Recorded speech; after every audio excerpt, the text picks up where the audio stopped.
Hey guys, what's going on? I'm doing a water change on my 75 gallon right now. I already did a water change on my 125 and 40 yesterday, so this one's the last one. Needs to be a water change. They didn't really need a water change, but since I need the other two tank, I like to keep every tank done on the same weekend, so it's easier for me to remember. Anyhow, so I'm filling up the water now. It's filling back up. Later on, I'm gonna add some salt to the tank after. I usually do that after I do a water change, and I have a special method that I do, and I like to share with you guys. It's so much more convenience for me. I'll show you in a little bit once the water volume is back to normal, and then you'll see what I mean. All right, so stay tuned.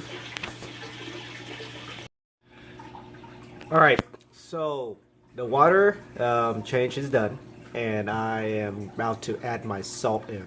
So the reason why for this video is because I was doing a water change and I thought, hey, why don't I just show you guys how I add my salt in every single water change.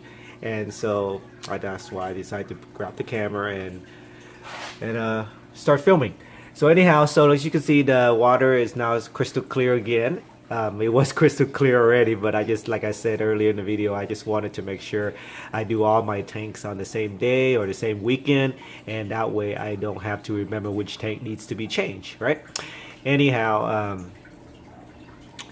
so the way I add my salt in before was to dissolve it first and then dump it in the tank, and that kind of was a time-consuming process. So when I was thinking of a way to cleverly do it, I basically put him in a breeder box like this, and then I will show you how it works inside the tank. So I add I add basically the regular amount, a teaspoon for every 5 gallon of water.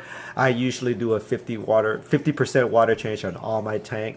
This tank is a 75 gallon, so I basically will add about 6 to 7 teaspoon of salt, which is roughly 35 gallons worth of treatment. So I'll show you how I add it in and float this in, and then it dissolves on its own over the time, and I really don't really pay attention to it for about an hour or so until it dissolves. So anyhow, here you go. I'll put it in right now. I'm trying to do it with one hand. I don't know if it's possible, but I will try. All right, let me see. Without dropping everything in here. I'm trying to be careful here. Suck it in. Let's see if this works. All right, looks like it's staying. All right.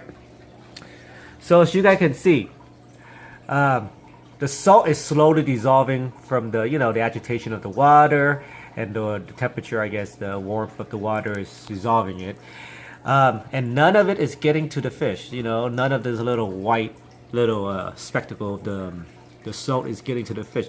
All you see is how it dissolves out. So I don't have to dissolve it by hand. I don't have to worry about my fish eating the salt because it's somewhat bad for them, I heard. So I just leave this breeder box in there, put the amount of salt that I need. Like I say, I use a teaspoon for every 5 gallon of water treatment, depending on what your tank size is and depending on how much water you take out. I really just put that much in back. I usually try to do 50% water change, like I say, so it'll be easier for me to calculate. And then I just float this breeder box in there, as you can see, into the tank. This is a 75, like I said. I just basically put about, I think this time I put seven teaspoon in here. 7 teaspoon, right? Every teaspoon will roughly treat 5 gallons. So 7 of them will be about 30 gallons, 35 gallons. So yeah, so you can see that you can see right underneath the basket, right there in the box, the breeder box or whatnot. It is actually dissolving, and it's dissolving clearly. So the fish will not eat it, or it can't eat it. It's just part of the mist of the water. You can actually see it pretty clear right there. as well. So yeah, so this is my little tip for you guys. All right, guys. Let me know what you think. Let me know if you guys actually do this or not. But yeah, this is what I thought would be good. Less time consuming than dissolving it pre-hand or in a bucket or whatnot. I just leave it like this. Come back an hour later. It should be all dissolved. Remove the breeder box. And there you go. All right. Thanks for watching. Like always, please like, comment, and subscribe.